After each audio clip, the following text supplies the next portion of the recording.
Hello, I'm Coercer, and we are in round 3 of Artifact Cup number 31, and we have one more matchup to look at, and that will be me versus MuadDib.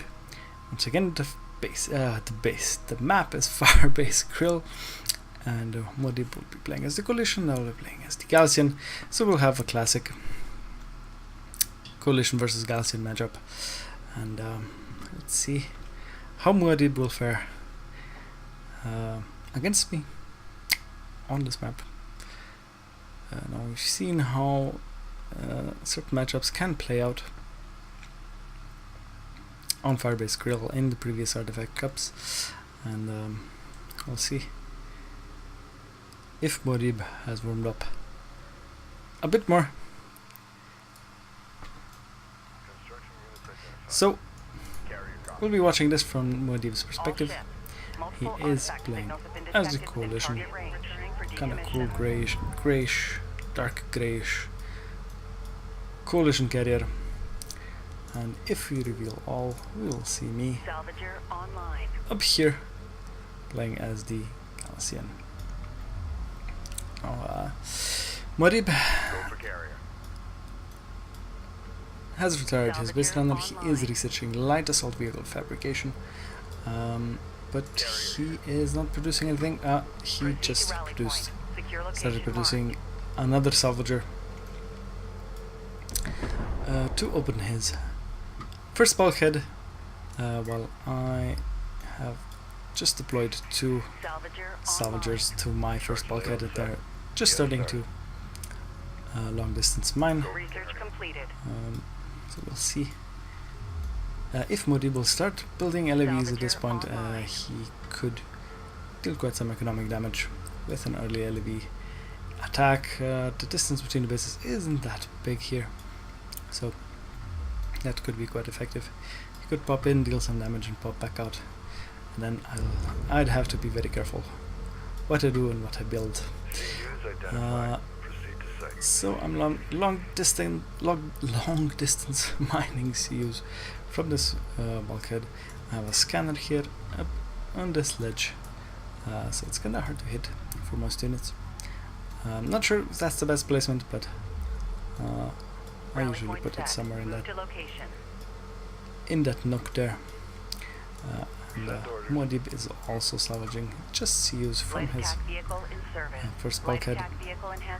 I have a couple of sand skimmers out, just as MuadDib pops out his first 2 LAVs, and it looks like his AV fabrication technology is going to finish in about 6 seconds. So these sand skimmers will be rendered ineffective very quickly, unless I'm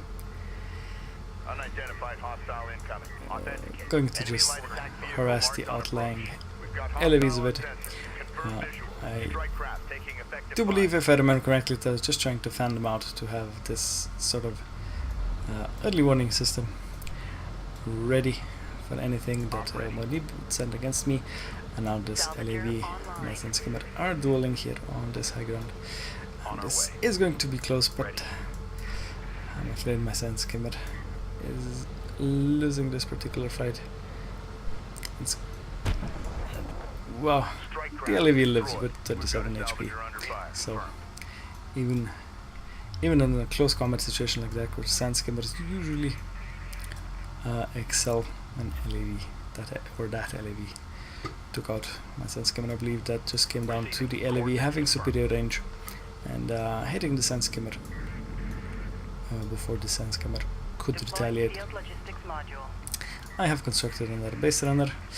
I believe I have to find the remote at this point, and I'm just going to pick up one of the artifacts while MuadDib has constructed a support cruiser, and I'm just trying to harass with a single sand skimmer, which of course isn't that potent and doesn't really do much. It just damage one of these salvagers a bit, and now that LAV is just going to hunt down my sand skimmer.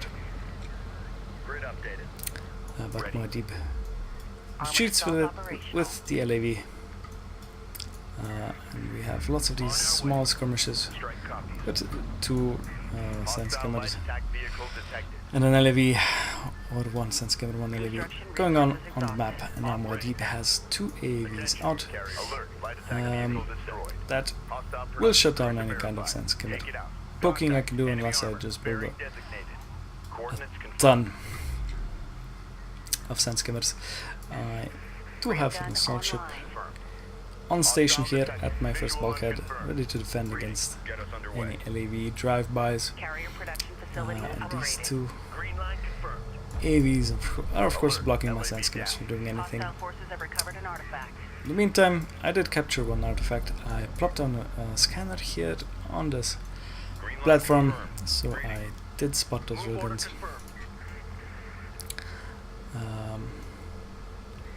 And I believe I will simply be going for air. I mean, I do have assault ships out, that's what usually happens when you go for assault ships.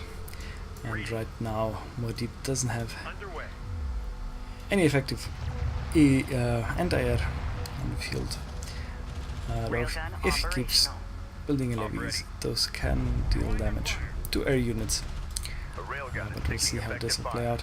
Sand skimmer trying to get in here, deal some damage to these railguns. That AAV, of course, will help immensely in defending these. A railgun goes down. The sand skimmers are just dropping very quickly against that AAV, and I might just be able to take out the second railgun before that AAV finishes off. So sand skimmers. So that didn't end up being that bad for me. I am moving out with my carrier. I have 2 production cruisers, and I'm building assault ships as fast as I can, apparently. And the spacer runner, if it doesn't change course, it'll just get nuked by these railguns. We got something on the horizon. Waiting for eyes on to authenticate. We push the passes to maximum and aren't getting any return. That unit just barely concealing my base runner. I'm not sure why I decided to move it over here. It's going to get taken out. I could have just moved it along this path here and it would have been perfectly safe.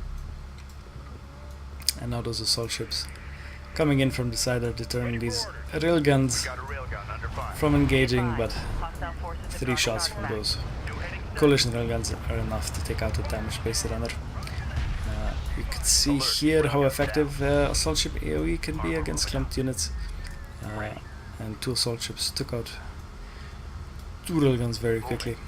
I'm just moving out with assault ships all over the map, trying to find a weakness or just deal damage to MuadDib's economy. I have 2 interceptors in production, light attack vehicle online. and it looks like MuadDib hasn't gone for any other attack at the moment. He could go for missile battery fabrication.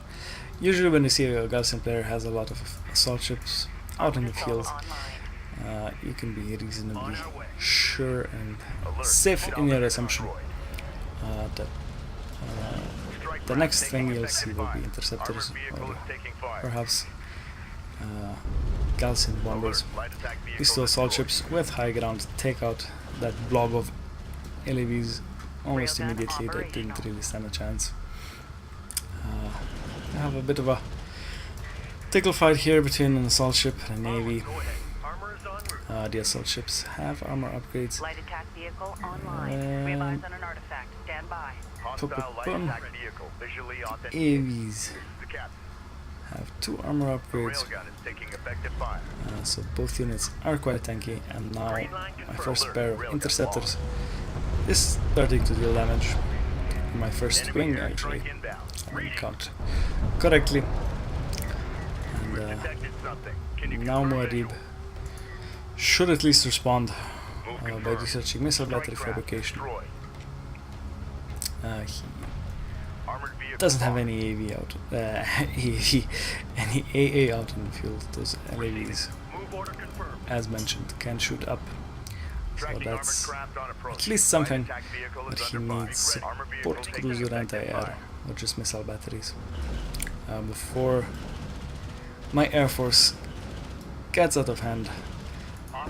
The assault ship finally defeats that lone AAV and even with the high ground, that he wasn't able to take out the assault ship. And now these two assault ships were quite handily intercepted railgun force. One railgun does go down. And the assault ship is also destroyed in the retaliation. Railgun online. So there's just a lot of posturing going on at the moment.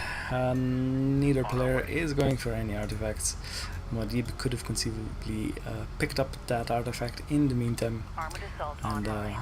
I'm now just maneuvering around with my interceptors, trying to pick off railguns. And these two assault ships unfortunately are not being microed.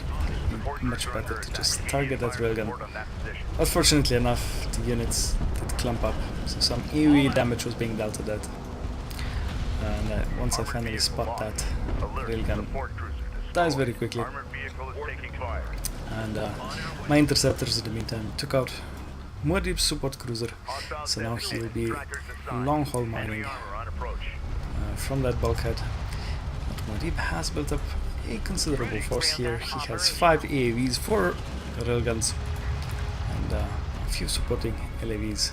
And those two assault ships didn't really stand a chance, unfortunately. MuadDib is clumping up his forces quite a bit, and interceptors will have a field day here. Proceed to rally point. Secure location marked. If I'll indeed engage in that location, or just a couple of assault ships if they Light could attack vehicle in exploit some of these line of sight blockers, and if they get close enough, that would be quite a lot of damage dealt. Then again, all of these units are on the high ground, so the chances of that happening are slim. MuadDib is now moving out with all of his forces. He has rallied them straight to my second bulkhead. Looks like he has decided he's had enough, and he wants to end this engagement. And here the interceptors come in. They're just wrecking all of MuadDib's railguns.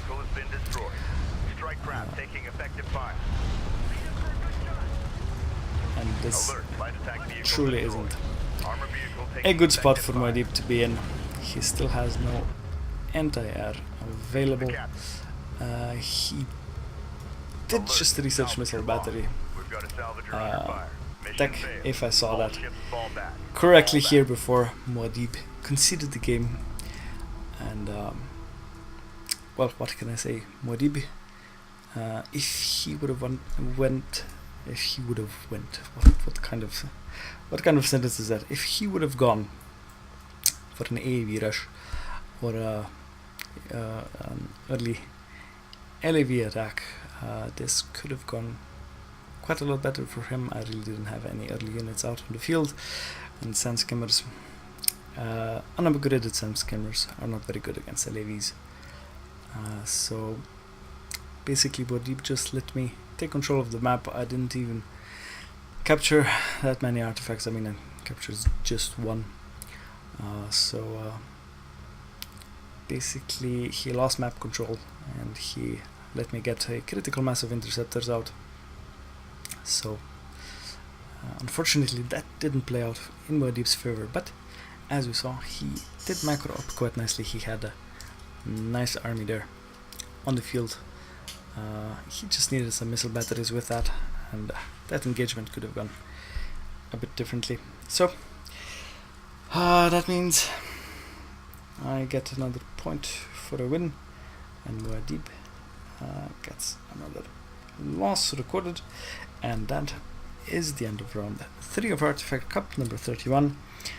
In the lead are currently Trin and me, both with 3 points. Evok is trailing behind with 2 wins and a loss, and then we have Iceman with 1 win and 2 losses. So it'll be interesting to see what happens in the next round, as me and Trin will finally clash, and that should shake up the ladder quite a bit as more players match up against more players. So thank you for watching, and I'll see you next time.